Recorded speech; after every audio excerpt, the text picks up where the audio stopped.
আসসালামু আলাইকুম রহমতুল্লাহ। দেখেন এটা হলো আইফোন এক্স। দেখেন বডির কী অবস্থা, ব্যাক গ্লাস। আমরা এটা ব্যাক গ্লাসটা চেঞ্জ করব। প্রথমে ক্লামে লাগিয়ে দিলাম। দেখেন আমরা চারটা ধীরে ধীরে পরিষ্কার করতে আছি।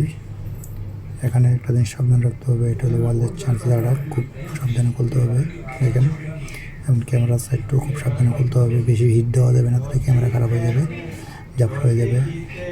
এবং প্রত্যেকটা জিনিস খুব সূক্ষ্মভাবে এটা খুলতে হবে, কারণ বেশি হিট দিলে সাইড ডেটে যেতে পারে। দেখেন আলহামদুলিল্লাহ মোটামুটি ক্লিয়ার। যদি ক্যামেরার সাইডটা একটু টাইম লাগে, এটাও ক্লিয়ার করতে আসি। দেখেন যদি ভিডিওটা দেখে আপনাদের উপকৃত হন তাহলে অবশ্যই শেয়ার করে দিবেন, কমেন্ট করবেন, লাইক করবেন। দেখেন ক্লিয়ার হয়ে গেছে, এখন একবার চকচক করতেছে। এখন আমরা ব্যাক গ্লাসটা বার করব। দেখেন বার করছি, এই দেখেন ব্যাক গ্লাস লাগে একবার চেক করব ঠিকমতো লাগবে। দেখেন সুন্দরভাবে উঠে গেছে। এখন আমরা সুন্দর করে এটা গ্লু দেবো। গ্লু দেওয়ার পরে পুরো সাইডটা গ্লু দেবো সুন্দর করে। গ্লু দেওয়ার পর মজবুতভাবে লাগাবো।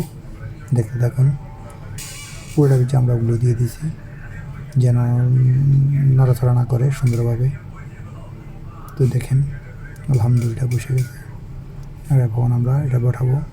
যদি ভিডিওটা ভালো লাগে অবশ্যই শেয়ার করে দিবেন, লাইক কমেন্ট করবেন। আবারও বললাম, দেখেন উপর নিচে সুন্দর করে বসে গেছে। এখন ভালো করে আমরা রাবার লাগিয়ে দেবো যেন না লড়ে, তাহলে একবারে সুন্দরভাবে বসবে।